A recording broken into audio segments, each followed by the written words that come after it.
Good morning, everybody, and welcome to Coffee and Football presented by BKCW. I'm your host, Blake Monroe, where I'm joined each and every day by Bobby Burton and Jerry Hamilton, who's still got the shades on. I know. I can't get over that. Like, every time I turn on my computer, and then all of a sudden when y'all come up and Jerry behind the scenes does not have the glasses on. And then and we have the countdown, so we can't see each other. Then as soon as it pops up, Jerry's got the specs on and ready to go. Good stuff, Jerry Hamilton. Look at that. Look, it's number one is back on the court today. SEC women's tournament. Texas plays Ole Miss tonight, and then we'll play the winner of Oklahoma and LSU. Yep. We'll talk about that here in just a little bit. But first, guys, the SP Plus rankings recently came out. And so let's talk about strength of schedule going into this football season. And man, OU got it rough. Number one in the SEC as far as strength of schedule. It's probably the only time they'll be number one in the SEC anytime soon. Wow, Blake, I like that. You're stealing lines. That's really good stuff. Followed by Florida, Arkansas, Vandy, and Mississippi State round out your top five. And then Texas all the way back there at number 12. I would say this. There's a reason Alabama, Texas, Georgia, and Ole Miss, as well as Tennessee, are in the bottom half. It's that they don't play themselves, so they can't be against their strength of schedule a little bit, whereas Oklahoma and some others had some issues there as well. But OU schedule, guys, we can look at that a little bit. We talked about John Mateer, their quarterback, yesterday. Very difficult again this year. Also, do they host? Is it Michigan that they host straight out of the gate this year as well? Out of conference, I think it's either Michigan. I'm pretty sure it's Michigan that they host out of conference. Yeah, and so not only in conference do they have a tough schedule, they've got a tough out of conference schedule. So Michigan at home. Outside of that, I mean, they have Illinois State at Temple and Kent State, but their Oklahoma's problem with their schedule is their home games are tough, their road games are tough, and their neutral's Texas. I mean, like when your road games in the SEC are at South Carolina, at Tennessee, at Alabama, I mean, there you go. Your home games, LSU, Missouri, Ole Miss, and Auburn. And then you have Texas neutral, obviously. Man, that is a really tough schedule because Auburn will be a better football team this year as long as the quarterback's doesn't look like he did at Oklahoma. Ole Miss is going to be talented, right? South Carolina obviously has one of the top playmakers in the country. Tennessee, speaks for themselves at Alabama, and that's later in the year. LSU at the end of the year with Nussmeier, Missouri, their new quarterback will have had time to play 10 games by that point in time. They have a really tough schedule. And then you get to Florida, who obviously that schedule at the beginning of last year was probably the most difficult schedule I'd ever seen in major college football. Then UCF wasn't quite as good. That schedule changed a little bit, but now it's just, they have a tough schedule again. The interesting thing for Florida, I don't know if you guys saw this. Blake sent it to me. They're limiting DJ Lagway in spring. Something with a shoulder. So apparently they're limiting him in the spring. And so Florida fans are going after the Florida fans are going after the guy that reported this. And look, I don't know the details, but I am here to say if they're limiting DJ Lagway due to something going on with his shoulder, then it's somewhat significant because it's not like he's a 3-year starting quarterback that doesn't need reps. This is a guy that needs reps. They have 3 high school midterm guys coming in. They had a portal guy, J. Michael Sturdivant from the Dallas area coming in. He needs as many reps as possible as a young quarterback. So he's got something going on with his shoulder, and we'll see if it persists or if it's just something that's going to that time will heal and he'll be good 1,000% when the season starts. He was a good-looking quarterback last year, man. When he was healthy, he looked. I was buying DJ Lagway stock, especially how they were using him, Jerry, because he's a good deep ball thrower, especially over the middle of the field. They were just basically using him, heavy run game with Jaden Ball, and then throw it over the top on a post to one of their speedy receivers. I thought Florida came on really nicely at the end of the year when Lagway was healthy, or healthier, I guess is the maybe the better report given what you've learned. We talked about the women's basketball team. They are playing tonight in Greenville, South Carolina. By the way, we've got that to bring up here, and so you can see the actual schedule, or not. What is it? You got to do it again. Yeah, we're having a problem here with our internet purveyor or software purveyor. SEC tournament. You can see here Texas going up against Ole Miss tonight or this afternoon, 6 o'clock, and that's Eastern, so it'll be 5 o'clock, I think, Central. We'll be able to watch that on the SEC network. One thing I would say here is one thing we love to talk about at times is young people getting out and doing their jobs. Well, the Daily Texan, this Texas student newspaper, guys, they are taking a 16-hour drive from Austin to Greenville, South Carolina. Zach Davis here with the Post. Anna Ambrose is the reporter. Charlie, and I think I'm going to mess up your last name here, Parthelmeyer, is the photographer of the Daily Texan. They're getting in the car, driving 16 hours to Greenville to cover the Lady Longhorns. Congratulations to those guys. First of all, credit for going, but second of all, I need to raise my hand and tell you youngsters something. It's only 16 hours if you're driving 58 miles an hour. So you need to do that now. I mean, look, our young people wrong things, Jerry. No. Look, man. I mean, you can get to LA and that, I mean, come on. I mean, 16 hours to Greenville, man. I mean, that your prostates shouldn't have to take that many bathroom breaks. I'll say that. Get From there. Austin, that it is. I bet it's easy 16 hours, man. To Greenville? That's a long. No chance. I go to Houston to South Florida in 14 and a half hours. No chance. All right. So it's an extra 2 hours from Austin, right? Yeah, they're going 58. Okay. All right. Maybe they're slowing down traffic. They're stopping at every Buc-ee's along the way. One of the two. So, someone in that car has a small bladder. Yeah. But hey, all gas, no brakes, baby. All gas, no brakes on your trip. Yeah, there you go. Good stuff. Hey, Jerry, recruiting news yesterday.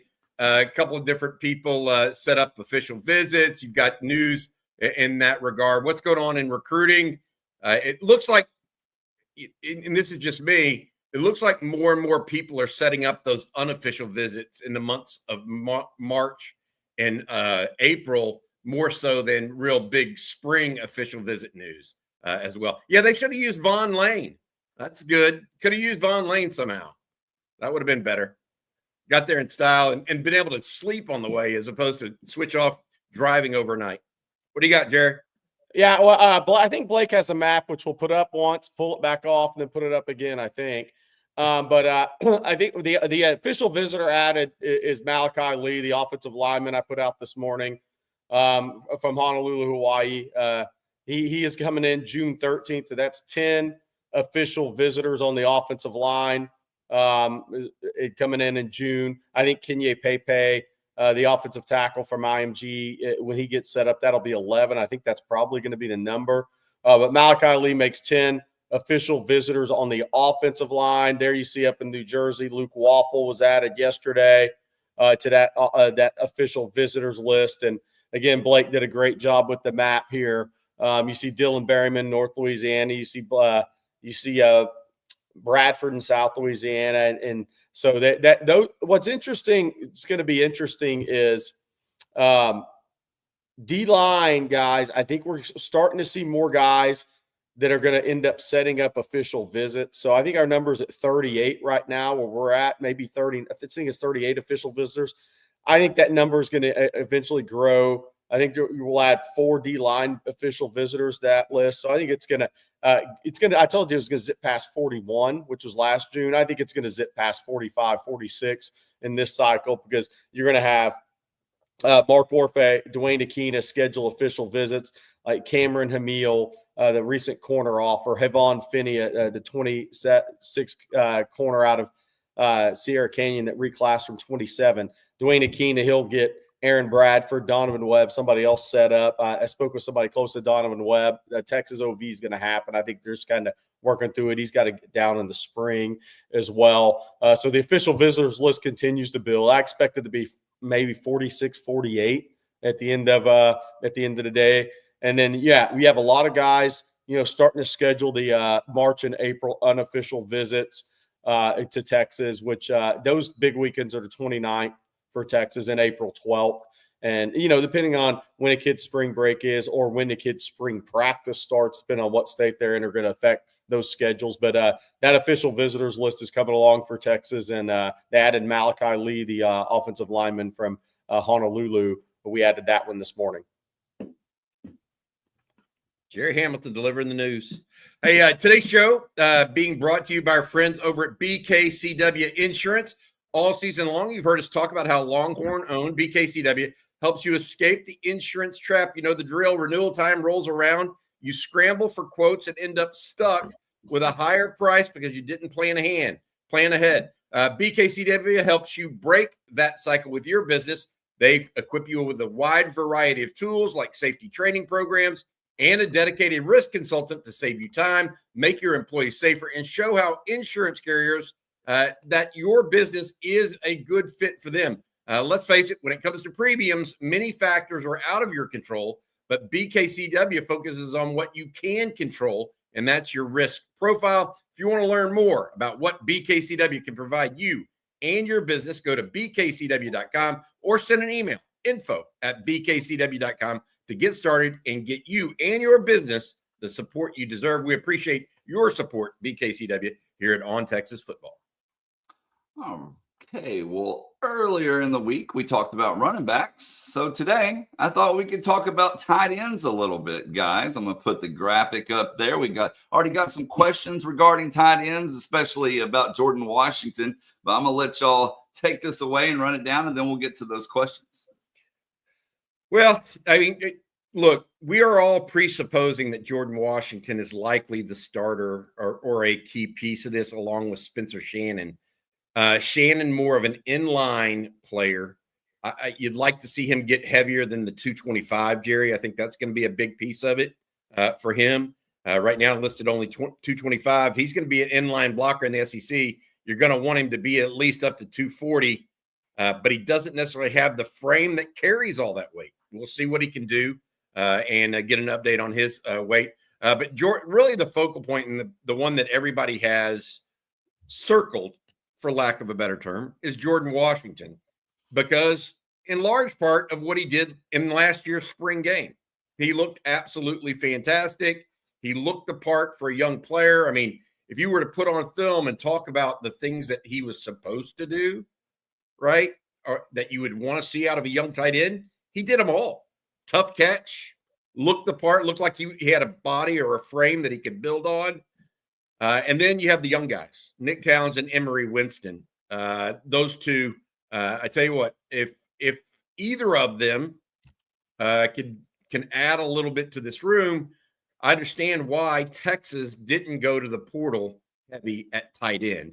Will Randall right now, by the way, guys, he's not a factor. Now we can say why that is or what that is, but he's not really being considered a huge factor. Jordan Washington, Spencer Shannon, at this point in time, expected to be the top two going into spring camp at the very least. Fall camp might be different when Nick Townsend shows up. Yeah, so my take on tight end is, if you can put the graphic back up for a second, Blake, I think Jordan Washington, he going to be the starter, going to be a tremendous player. I mean, look, Jeff Banks, one thing about the Texas coaches, they're pretty transparent in their interviews. Jeff Banks last year, before Jordan Washington didn't play, was saying a future star. And those aren't things you just throw out in an interview session with media people where they know it's going to be printed. Like, that's a big statement for Jeff Banks to make. Then there's also the portal this spring. Texas would like to get a tight end in the portal if that's going to happen. Nick Townsend, he's running 10-6 splits in the 4x1. I think he is – one thing I'll say about this tight end group, I think this is going to be, in time, the most athletic tight end group I've seen at Texas. And look, I mean, Gunnar Helm, tremendous player. Jatavion Sanders, tremendous player, for sure. They weren't going to go test and be the level of athlete like Jordan Washington, like Nick Townsend are going to be. I mean, Nick Townsend's going to be 6'3", 245, 250 running in the 4.4s, low 4.5s. That's where that guy's headed as an athlete and as a football player. Jordan Washington, I watched him up close in high school. He's going to be in the 6'4" to 60 range, 6'5", 260 range, probably running the 4.6s. I mean, that's the level athlete he is. So this tight end room is about to be uber athletic in the next 2 or 3 years at Texas, and it's a really good place to be. And which I wonder, Bobby, how they may be used a little differently in the scheme with more downfield vertical ability, with a quarterback and Arch that wants to throw it down the field. I think it's going to be interesting to see. That makes sense. Arch has shown a proclivity to really throw the back shoulder down the seam too. And he tried that a couple times in the spring game. He tried it once during the season. Quinn wasn't really about throwing that back shoulder ever because he doesn't necessarily have that kind of arm strength or that kind of vision for that kind of thing. Whereas I feel like Arch has no problem with that, or at least attempting it. Doesn't mean he's going to hit it, right? So we'll see what all that means. But I like where they are. I will add this to your point about a portal prospect, and that is this: they are 1 year young.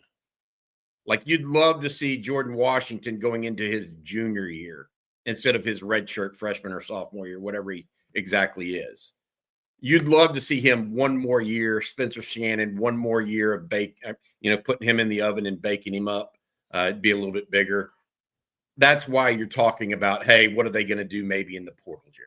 Like, this group looks 1 year away, another year of Nick Townsend and Emory Winston in the system, right? They feel like they're 1 year away from being ideal. Doesn't mean they can't be a good group. It just, I understand where everybody's coming from on that. And as I said, we got some questions and comments regarding tight ends. Let's start with Gilbert Martinez. Will Texas run more 2 tight end sets for this new offensive line? I don't know about new. I don't know about the offensive line having anything to do with it. I think it's personnel driven. What did they run? 12 personnel, like 30 or 40% of the time last year? Yeah. It wasn't. They're not going to go up to 50. I just don't see that happening. They're going to have more capacity at the wide receiver spot. I actually think that the number could only go up if they find somebody that can run inside zone. Then that changes the calculus, because more downhill runs as opposed to outside zone runs, what they really focused on late in the year last year with Trey Wisner, that could change the number. But I suspect Steve Sarkisian will stay in that 30, 35, 37%, I think it was last year, something like that number. Hey, there's been some talk in the chat about the Jordan Washington's weight, and I want to talk about this on him as a prospect, because I think he's going to play around 260. I think 255, 260. The thing to remember with Jordan Washington, for those that maybe haven't heard us talk about him before in the chat, is, he was a basketball kid, transitioned back to football late, but he had that type of frame that once he got to college, it was going to explode in a really positive way for him in terms of adding muscle, upper and lower body. He was going to put 25, 30, 35 pounds on his frame. in pretty short order. I mean, it wasn't going to be like a 2.5-year process for him. It was probably going to be about a 1-year process for him because he was one of those longer limb basketball guys that came to football a little later, and just that frame was just going to be able, they were going to add a lot of weight, not trying to rush it even, just through Torrey Becton, nutrition, and just that frame filling out. It was going to happen pretty quick for him. And so playing at 260 this year, 255, 260s, that's not going to be a surprise if you saw him in high school and you knew how much room he had on that frame and how quickly it would happen for him in the college level. So I think he's right on track at 255, 260 about where he's going to play at. Hey, Jerry, question for you about this, because I know he played basketball and was actually pretty good in basketball. He wasn't just another guy on the court, right? Did he have, remind me or remind everybody, how good was he in basketball? Like, would he have been a lower Division I, Division II player in basketball? Probably, probably D2. Somebody may say in the chat I'm a little wrong on that, but probably. I mean, because it's such a high length sport, right? I mean, right. So I think that's where he would have probably been. He played on a quality AAU team and played with some guys that went on to play major D1 ball. But yeah, I think that's probably where he would have the level he would have found. Yeah, makes sense. That's what I was wondering. I didn't know. I didn't think he was high level, but I thought he was good enough to go play somewhere. You know what I mean? Yeah. Okay. But I'll say this: he definitely made the right decision. Yeah. No question. Yeah. Because sometimes it takes those kids longer. I mean, look, I mean, we've got to the point where, and I say this all the time, if you talk to these kids, the majority, I would say 70, maybe 75% of the kids I talk to, basketball was more their sport growing up than football, especially your taller athletes. And it makes sense, right? I mean, you're playing on the AAU circuit, you're traveling around playing the travel ball. You're not going to do that in football. You're going to have to go out on the field in the 100-degree heat and work by yourself a lot of times. That's just not happening in today with kids, right? The times have changed. So these kids grow up loving basketball. And I mean, and you're seeing even in the NFL, Antonio Gates was a college basketball player. Oh, who was the tight end, the power forward that played against Miami in Little Rock in the NCAA tournament, ended up being an NFL tight end. Yeah, there you go. There, I mean, we've reached a point where these guys don't even have to really play college football in a weird way to make it in the NFL. But a lot of these kids, they all grow up basketball, and depending on when they transition football, when they stop taking their height on the pantry door, and they realize I'm stopped growing, and they start getting onto those big AAU circuits and saying, "Whoa, these guys I'm playing against are freaky guys." But these guys love Julius Peppers. There you go, Julius Peppers, basketball at North Carolina, played at Carolina. Hey, Jerry, and to your point, Jordan Washington did have 3 Division II basketball offers. There you go. Yeah, that's what I was wondering. Sometimes if he would have been 6'8", it would have been different, right? Yeah, that's what Jerry. It's like it's hard to be a 6'5" power or forward. Mike Evans he didn't play football until his senior year. Yeah, was a tremendous basketball player at Ball High in Galveston. Now he's going to end up being in the Pro Football Hall of Fame, in my opinion. Tony Gonzalez played at Cal. There you go. Tony Gonzalez was tremendous. Tony Gonzalez actually, I think, was a 5-star in both sports, if I'm not mistaken. Hall of Famer too, by the way. Julius Peppers, Hall of Famer. Antonio Gates, Hall of Famer. Mike Evans, Hall of Famer. So what we're saying is that here's an interesting discussion. So tight end is a position that you don't have to play your entire life. That's the thing. Like you can't. Nobody's sitting there playing college basketball and then said, "Man, I'm done with this. I'm going to go be a running back in the NFL. I'm going to go be a wide receiver in the NFL after playing college basketball." That you're not hearing stories like that. Tight end is the position the NFL looks at saying we can develop these guys quickly that have height, weight, frames that are high-end athletes, that were basketball players and have all that dexterity and all that basketball skill, that ability to go chase rebounds outside your area, play a ball in the air, change direction, and they're physical in the paint. The caveat to that is the guys that were already playing basketball, like a Mike Evans, who's a wide receiver, but he's a 6'5" wide receiver. Yeah. Kenyon Coleman for the Buffalo Bills, formerly at Florida State, was also a basketball player early in his career at Michigan State. Those guys are kind of physical anomalies, if you will. But I agree with Jerry. I mean, you got certain positions that you don't have to be there from day one. Yeah. Quarterback, you need to kind of be there from day one. I'm just going to put it out there. I mean, you can't, let's just go play basketball and then go play quarterback. It's why KJ Lacey kind of, focuses on football. It's why Dia Bell kind of focuses on football rather than being a point guard, Hey, bring up Horns 2K. I probably didn't say that correctly. I was talking about guys that play college, that don't play college football in college, and then just go on to the NFL and start playing football.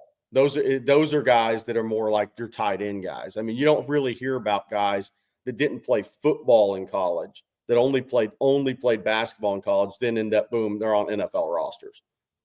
I didn't illustrate that correctly. And we'll take a few more tight end questions or comments. We'll start with this one from Angel. Angel says, do you guys feel that Michael Terry can enter the tight end mix? It's a great question. Where does his body go? And because he's just gotten onto campus, he's going to grow, Jerry. Was he 6'3", 250? Yeah, 6'3", 215. Could he be 6'3"? I mean, look, Bo Scaife was 6'2.5", 245.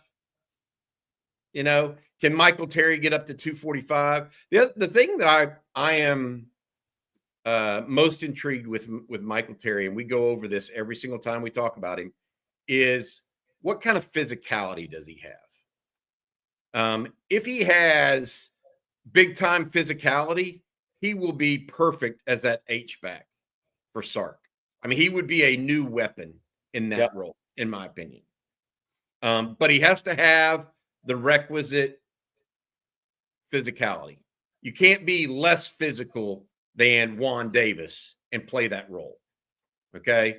Because you're going to be asked to lead block. So if he can actually do some of that over time, I think he and a guy like Nick Townsend, frankly, could play that position and be freaks at it. Is my thinking. And I know Nick Townsend has the physicality. He's just going to be there 6 months later. But that's my thought on Michael Terry. Where do you think he sticks at wide receiver long term? We've heard great things about his work ethic, Jerry. I mean, one thing about him is we're hearing that he's dialed in, for lack of a better term. No, he has come in with the correct mindset.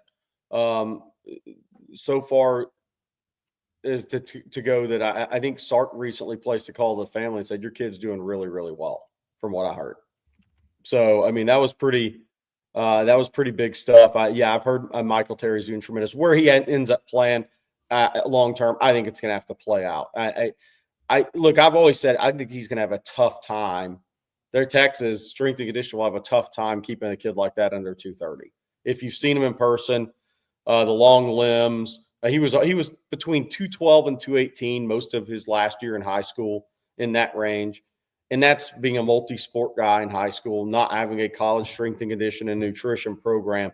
It's going to be pretty tough to keep that guy under 225, 230, and maybe even bigger on that frame. I mean, that kid could weigh 245, 250 on that frame if it wanted to go that direction. So I think it'll be interesting to see. And that's kind of why I'm really excited about the versatility, speed, size versatility of the Texas offense in future years, because Jordan Washington, Nick Townsend, and Michael Terry, those are different level athletes at their size. And a Michael Terry, you could play in a pony package as a running back. You could roll him into an H-back role. You can do a lot of things with him. Those guys are they're invaluable to me as long as he can learn multiple roles within a tough scheme. But I think that the athleticism, the big bodied athleticism, is going to a totally different level at Texas right now. I think we're going to see it on the field, and it's going to play out the next 2 or 3 years in a really impressive fashion. And we'll do one more tight end question. This one from Ivory Martin. Do we have a tight end on roster that could eventually go in the first round? Sorry if you already spoke on this. I think so. And you think that's Jordan Washington? You think that's Nick Townsend? I think it's to be determined. I think they have some talented guys. I got you. I mean, if you have a tight end that is running in the 10-6 range, you probably have a little bit of a freak tight end situation. Add a guy like Michael Terry to that mix potentially long term. Jordan Washington, you've already kind of espoused his views. Emory, I mean, guys, don't forget about Emory Winston. I'm just going to put that out there. I mean, Texas did not back off of him the whole way through. So hope that he shows well this spring as well. One of the guys that is kind of an unsung guy in this recruiting class, by the way, because he wasn't the high-rated guy, right? Emory Winston out of Georgia. Someone we'll be watching here in a couple of weeks when spring ball gets started. Hey, we didn't mention this in recruiting, but we need to bring this up. Horns K said, talking about Aaliyah Chavez, I'll address that question, but we need to talk about Aaliyah Chavez's recruitment, Blake, a little bit. Her decision date's coming up March 25th. 18 days. 18 days. 3 schools in the mix. We definitely think Oklahoma is in the mix here. Yes. It sounds like Oklahoma is making a very, very strong push late. A week ago, even we were saying Texas and Texas Tech. Honestly, Jerry, I think it's more Texas and Oklahoma right now, with Texas Tech being a distant third. But they've really surged up, and I think they're just pushing that whole offensive creativity. Like, come in, do what you want. Well, yeah. I think what's interesting. About the recruitments like this as they play out is to the point of the question about Cooper Flagg. Well, Cooper Flagg went to a Nike school. Then obviously once that happened, boom, if New Balance makes a massive deal, what are you going to do? I mean, Nike may not view that deal the same. They do all their research on these kids. But as far as the recruiting aspect of it, I've always thought Tech was up against that, the Nike part of it in the recruitment. Now, if she goes to a Nike school and ends up doing something else, that's different. But what's interesting about a Oklahoma versus Texas in this recruitment, now that Oklahoma is very much in play, is, I think the Texas brand, I think all those things are extremely powerful. Is there an avenue of thinking or intrigue that Oklahoma is selling? You come here and you be Caitlin Clark. You're the difference for us.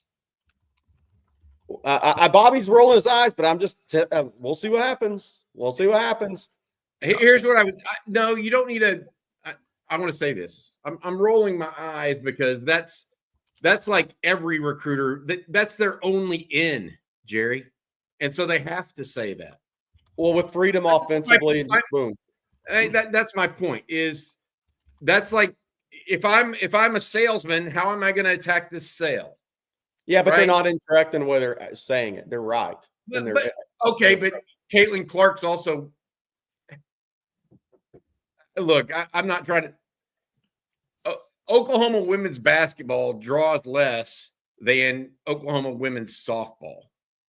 Okay, that's not fundamentally changing. It just Aaliyah Chavez is a great player, but it just doesn't work that way. Iowa's supported women's sports for a long period of time. Other than softball, Oklahoma doesn't have this. It doesn't have that endemic support. And so, frankly, if someone wants to go to Oklahoma and think they're going to get as big a notoriety as Texas in women's sports, I mean, look, you have Austin, you have the state of Texas. What if Caitlin Clark had done that at Texas? You tell me what Caitlin Clark, how much how big she would be. She's already. I don't disagree. I think my point is, Aaliyah Chavez they could sell that to her. You could turn around and say the same thing about Texas and say you'd be twice as big. If Caitlin Clark was at Texas, how much? I mean, she's already the biggest thing in women's sports. How much bigger would she be? How many more brand deals would she have? And so, if I were the Texas coaching staff and Oklahoma's trying to use that with Aaliyah Chavez, I'd turn around and say, "What about us?" I think they're also using different style of play offensively. Okay. That's a different kind of discussion. Well, that and come in that style of play, be the difference in our program. That's what they have to use. That's what they have to use. But from an offensive stylistic approach, I get where they're going with that. All I know is if Texas doesn't mean they're going to win the recruitment, though. It doesn't mean they're going to win the recruitment. If Texas had a 3-point shooter right now, there would be no question who the number one team in the country is. I mean, no offense to Shea Holly, who's probably the best on the team, but if Texas had somebody who could shoot the three, they could go better than 1 of 11 from the 3-point line. Texas would be winning games by 40 and 50 on the regular. Yep. Just my opinion. You can look at it that way too. All right, before we get to some questions or some more questions and some super chats, first, Jerry, I need you to put the shades back on and let everyone know about Gooder. Yeah, absolutely. I could do that. Look, why Gooder? They're stylish stunnies starting at only $25 a pair. 1-year warranty, 30-day free returns. Light and comfortable, 100% polarized, no slip, no bounce. From vibrant colors to sleek styles, they're a pair of Gooders for every personality. Designed for both everyday wear and active individuals that love to run, hike, bike, and more. When do you wear your Gooders? Well, now, for one, in everywhere and every time on a run, playing pickleball, on a bike, on a hike, going to the beach. And remember, if they fall in the water and float away, $25, go to the car, get your other pair because they're so affordable. You don't have to worry about losing or breaking them. You can have a pair for every single occasion. The UT Gooders are awesome, by the way. If you need a pair of Sunnies, Gooder is giving On Texas football listeners free shipping. You can go to gooder.com/On Texas, all caps, and use code On Texas for free shipping. Gooder offers a 30-day money-back guarantee and 100% satisfaction. Again, that's gooder.com/On Texas, all caps, and use that code On Texas for free shipping. Thank you, Jerry. And I'm also going to let everyone know about Public Rec. Nobody's got time for stiff, uncomfortable clothes anymore. It's just about springtime here in Texas, but you deserve to be comfortable in whatever you're wearing, no matter what you're doing. And that's where Public Rec comes in. Their pants are a game changer. They're designed to be as comfy as your favorite sweats, but a lot more stylish. We're talking super soft fabric, no stiff seams, and enough stretch to keep up with whatever your day may throw at you. But Public Rec isn't just about pants. They have so many great style options, whether you're working all day in the office, running errands, or just going out and grabbing a drink or a bite to eat. Who doesn't want to look sharp without sacrificing comfort? They have a huge selection of high-quality, everyday premium styles. You can revamp your entire wardrobe with their perfect-fitting polos, their shorts, their hoodies, which I love, and, of course, those pants I was telling you about. So treat yourself right because comfort is always in season. Upgrade to Public Rec and feel the difference. And for a limited amount of time, you can get 20% off at Public Rec by using code ONTEXAS at checkout. Just head to publicrec.com, use promo code ONTEXAS, and you're all set. And when they ask how you found them, be sure to mention our show. It helps us out. We would definitely appreciate it. Find your perfect fit. Never compromise on comfort again. That's Public Rec, where comfort rules. All right, we got a lot of super chats that we need to jump into. So we're going to start here with this one from Damon. And he says, good morning, guys. Is Texas the only school to play back-to-back national champions in the first 2 games in back-to-back seasons? Man, what a good question. That's actually a really good question.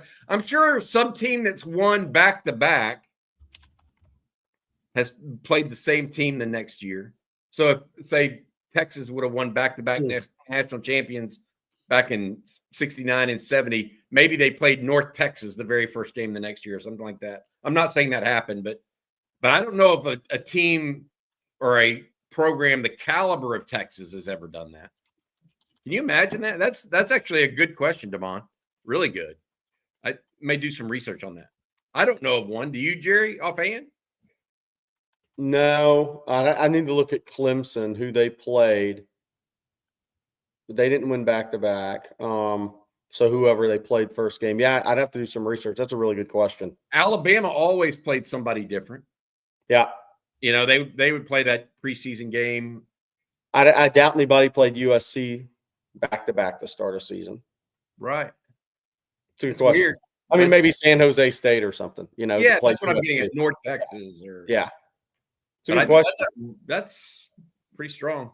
I asked Chat GPT, but it couldn't find the answer. So we'll have to research that one. You're not even asking Google anymore. Now you're going to Chat GPT. Yeah, I figure it might have the quickest response for me, but no, it didn't. All right, Nick here says, is it fair to think that under Sark, our red zone offense will be pretty subpar? Going back to his Atlanta Falcon days, his red zone scoring offense was lackluster. So let's see what he does with a quarterback with the ability to run. That is the great equalizer in the red zone. Ask the Philadelphia Eagles. I'm telling you, if your quarterback can run in the red zone, ask Sam Levitt at Arizona State. Even though they had that big old bruiser at running back, Sam Levitt's legs made you respect the outside and make you respect the zone read. Phil McIntosh says, # Neil Brown. He might have something to say about it. That's the West Virginia head coach that's coming in, we believe, as an offensive analyst. I also want to say this. And Jerry, you and I talked about it.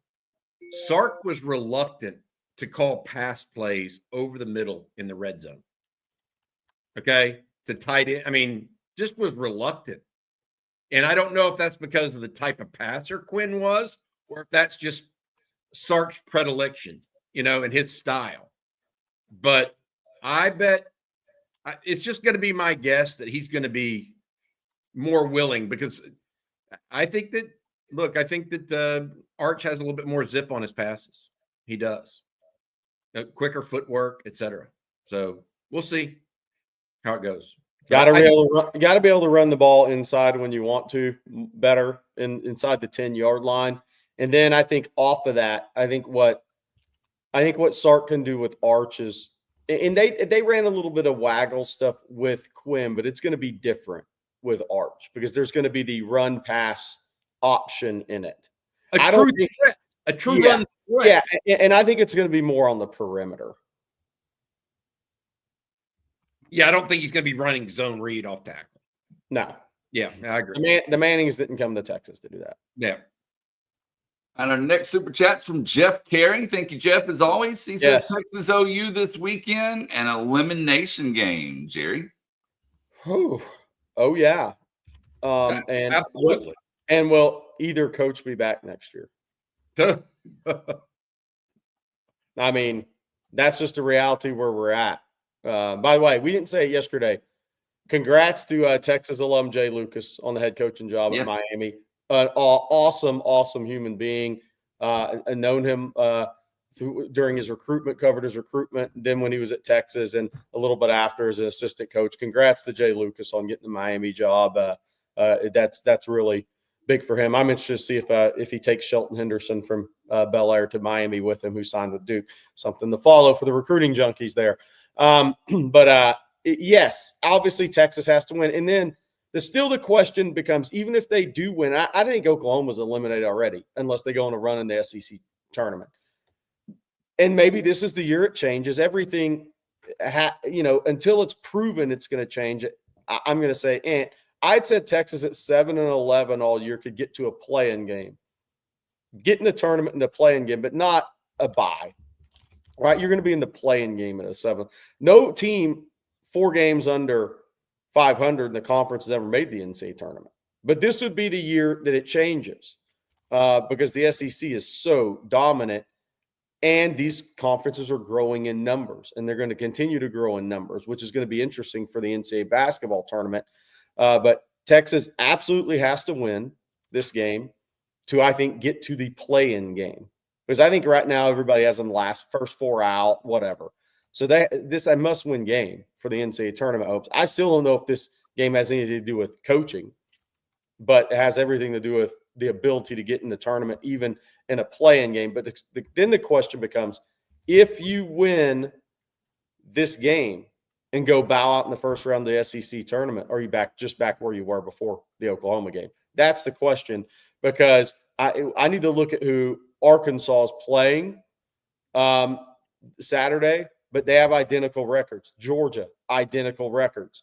So what is this looking like? I'm looking this up right now because that's going to be very key in all this. Is Arkansas beat Texas twice. So if they just walk away and they're both 7-11 in SEC play, Arkansas is Mississippi State at home. Georgia has Vanderbilt at home. Both winnable games for both those teams.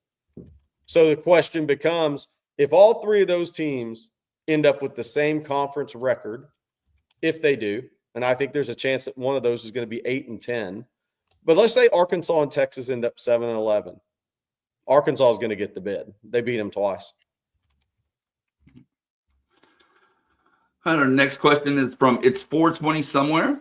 They say, Jerry and Bobby, you've covered Texas for a long time. What is the most surprising recruiting win and the most surprising loss for the Longhorns? I got to be honest. Among the most surprising ever was Justice Terry last year. I mean, like, that came out of kind of nowhere, Jerry and Blake. Would y'all, I mean, Jerry, you've covered it a long time. Yeah. As surprising as any I've seen. Because they got in so late. They got in so late, and it didn't, and it's a player from Manchester, Georgia. I mean, it's an hour and a half out of Atlanta. There was no natural tie. They did a great job recruiting there. NIL came through. I think that was maybe of all the ones that I've seen through, and it didn't play out like that. Like, it didn't have this big ta-da moment, even though it ended up being pretty big.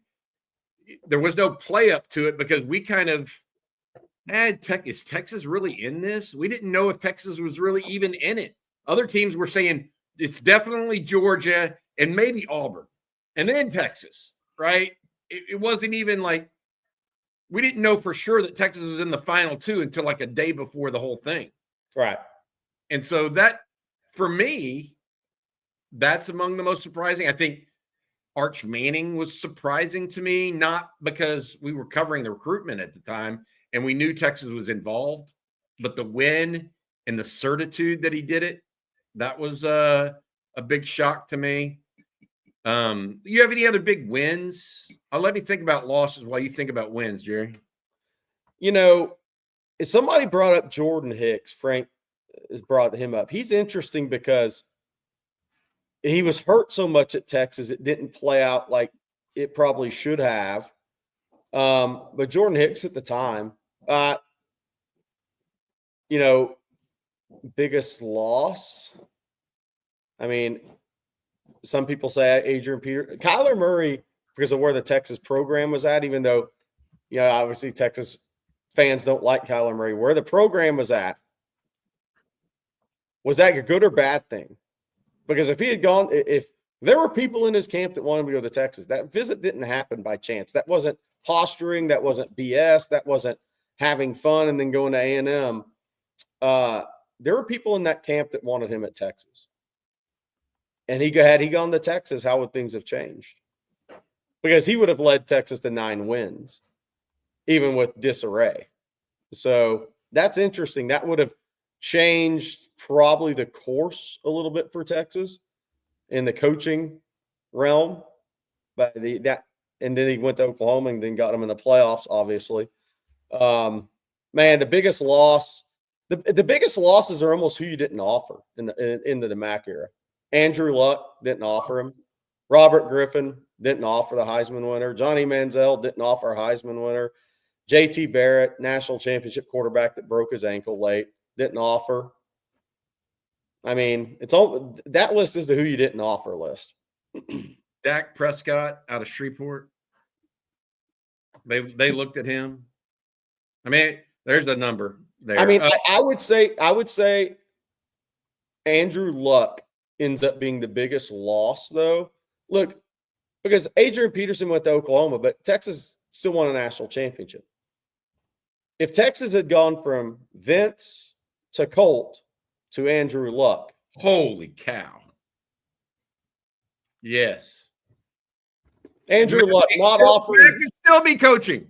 Yeah, that was probably the biggest loss in retrospect, is not offering Andrew Luck. Yeah, from a program building perspective, it was a fundamental mistake. Fundamental mistake.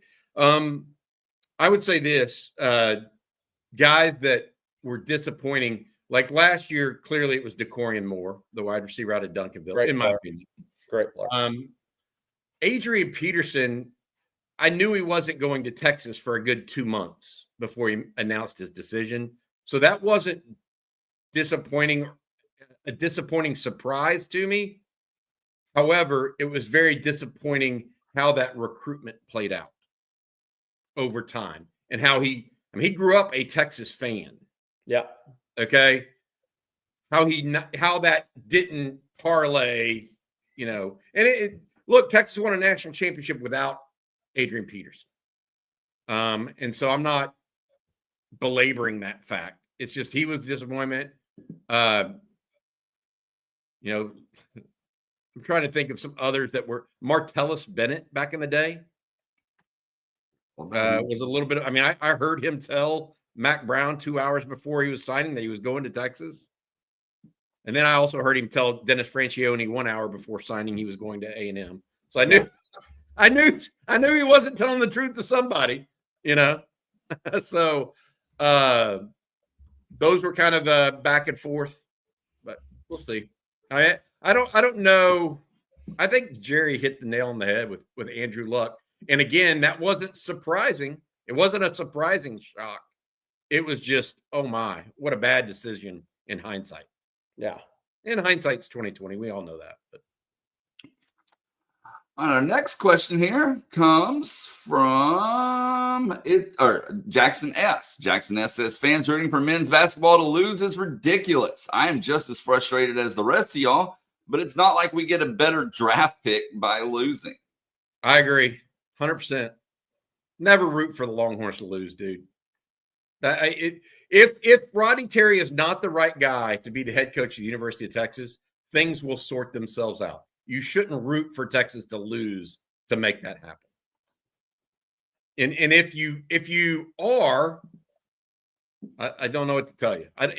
That doesn't need to happen for there to be a change at the head coaching position, especially not against OU on Saturday night in Moody.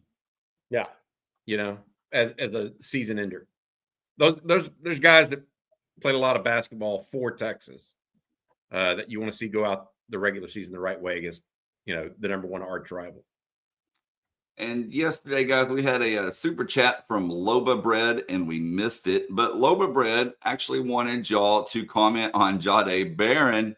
Hopefully that's working where everybody can see it. Of course, after getting the Thorpe Award, he got in front of OU Stadium and took a photo opportunity there. Wow. As you can see, flashing the hook, I'm holding the Thorpe Award. But Loba Bread wanted y'all's thoughts on this.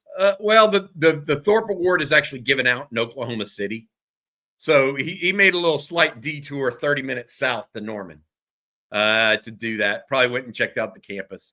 But that's awesome. Jahdae, just go get your money, man. Go get drafted in the top 15 picks. You did enough to do that, maybe, with that 4.3940 or 4.38, whatever it was. I hope everything works out. But look, OU is OU is not one of those teams that I like to taunt, if that makes sense. I like to have respect for the rival a little bit. Doesn't mean a little ribbing isn't good. Especially when you don't have a quarterback for 2 out of the last 3 years. But, anyways, there we go. Yeah, I love it. And Look, there's no Oklahoma students around because they're all on YouTube watching John Mateer's press conference. So it was a perfect time to take a photo. Oh, man. All right. Our next question here is going to come from Brandon. And Brandon says, with no spring game, do you all have any details on the upcoming fan day in April? Not yet, other than there will be player signings. There'll be a little bit of a mini Bevo Boulevard. That's all Chris Del Conte and his staff have talked about to this point. Look, they just made this decision within the last month.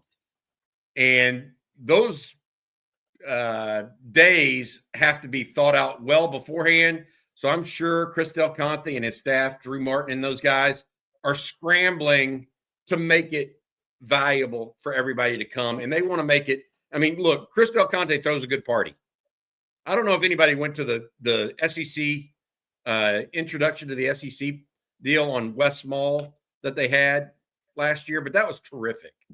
I'm sure Chris Del Conte and Drew Martin and those guys are shooting for something similar this year, but no finite plans other than player signings, meet the players, and a semi-Bevo Boulevard type experience. Other than that, they have not said, hey, we're going to have this band or we're going to do it from this time to this time. Okay, and then this next question here comes from Dean, and Dean wants to know, is the blocking technique for a tight end different than how an offensive lineman blocks? Depends where they're lined up, Dean. If they're in line, not really, but it's typically going to be more reach blocks for a tight end, seal blocks, that kind of thing. But the technique itself, not really, unless you're in space. You know, if you're lined up as a wide receiver, yeah, the blocking technique is different than a inline blocker. You're in a 2-point stance as opposed to a 3-point stance. A bunch of different things. All right, Bobby. Before we move on, I'm going to let you tell everyone about BKCW one last time. Yeah, absolutely. All season long, you've heard us talk about how Longhorn-owned BKCW helps you escape the insurance trap.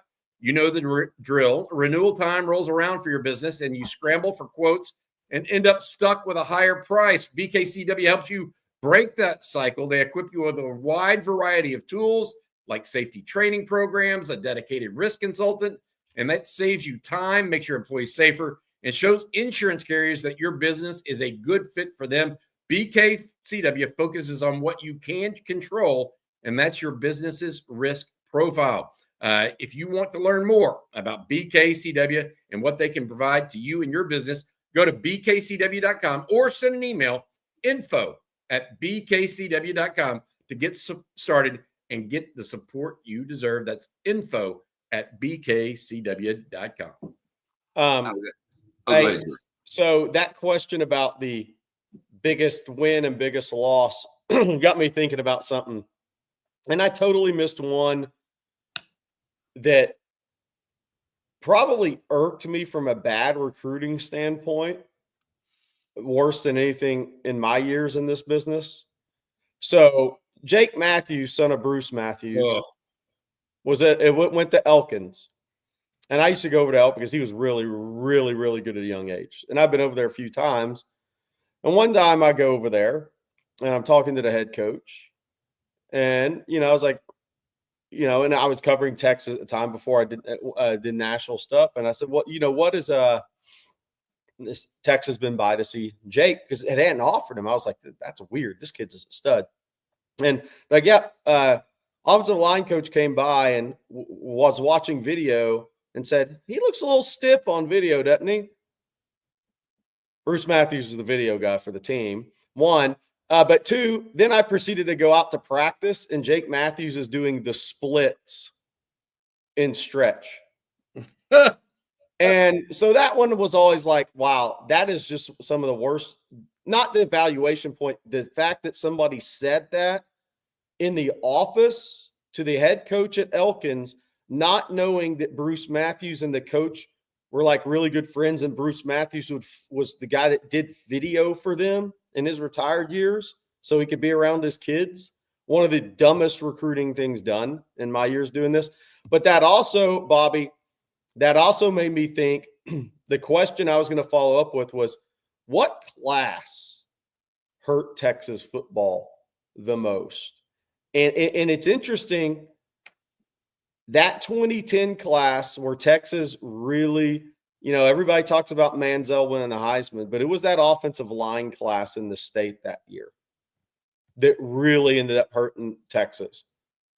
Because A&M's 2010 recruiting class, Luke Jekyll, Jake Matthews, Cedric Ogbuie, and Jarvis Harrison.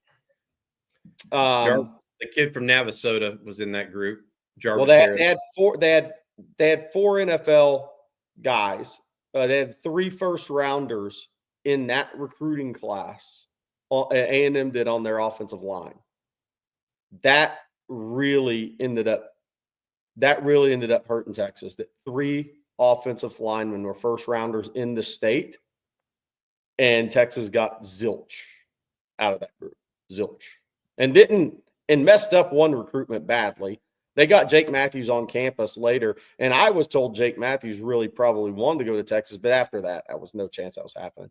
I don't think Texas offered Ogbuie, and Luke Jekyll, obviously his brother, was a quarterback at Arlington too, but Texas got none of the 3 first-rounders on the offensive line in that state that year.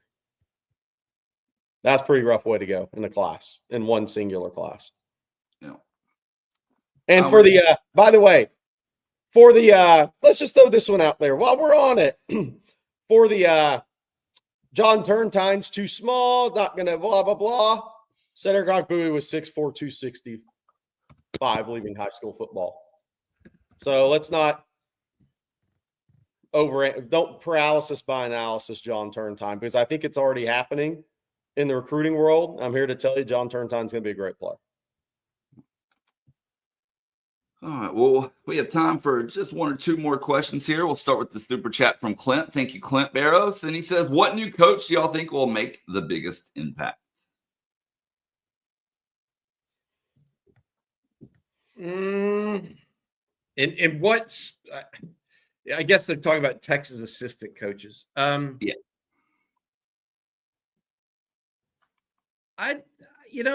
I think that the one that's going to be set up to make the biggest impact will be Leal and Clark, because of the edge play and how good they are already. So if you can improve that Texas could improve edge play by 10%. That's 4 more sacks. That's significant, right? I was hesitant and almost said Mark Orfe though at corner.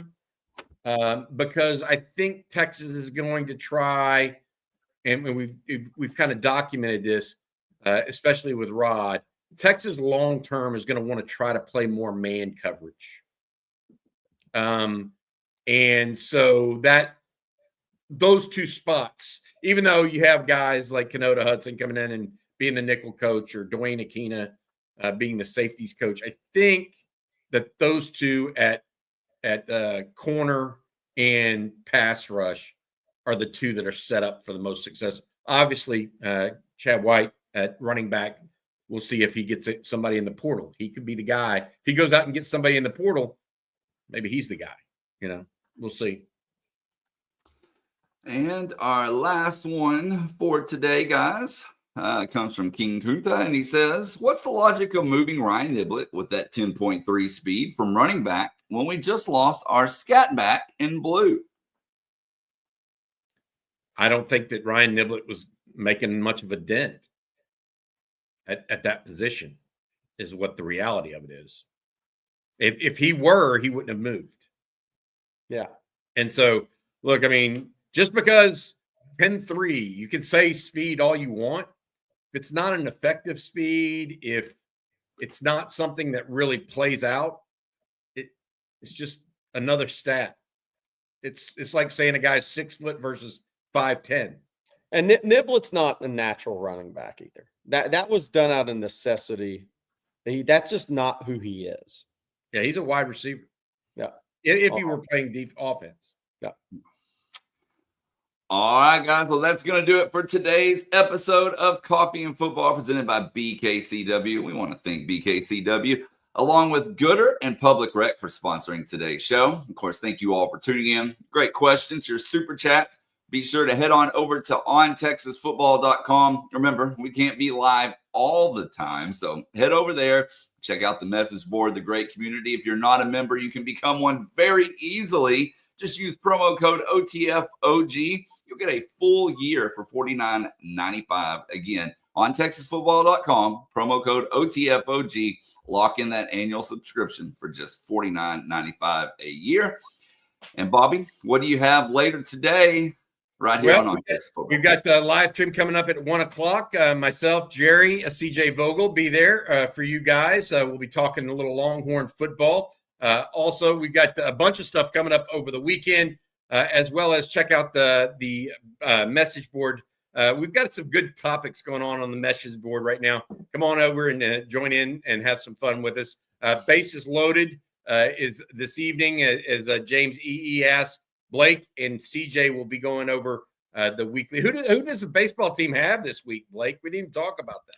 Oh, man. You put me on the spot here. I looked it up this morning, and now I can't remember. I got to pull it up. And also on Bases Loaded today while I do that, got a lot of good insider notes that we're going to be going over. Santa Clara. There we go. Yeah, that'll be a home game on the SEC network this weekend. But yeah, Texas. Feel sorry for the Santa Clara kids having to slum it in Austin this weekend. So 10-1 Texas, I might add. We'll see what happens this weekend. But yeah, Bases Loaded at 4 o'clock or 4-ish, somewhere in there. I hope you all have a great weekend. We'll be back on Monday morning. So for Bobby Burton and Jerry Hamilton, I'm Blake Monroe, and we'll see you then. Hook